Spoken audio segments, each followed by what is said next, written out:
সুদের টাকা দিয়েছি, চলে এসেছি ব্যাস। আপনি ঘরটা ভালো করে সার্চ করে দেখুন। কেন আপনি ঘর সার্চ করছেন কেন ম্যাডাম? এসব কি করছেন? একদম চুপ, নয় থানায় নিয়ে যাবো।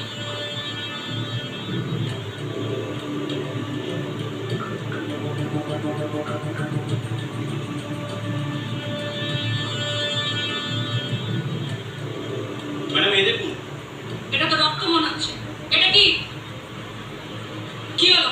চুপ করে আছেন কেন? জবাব দিন।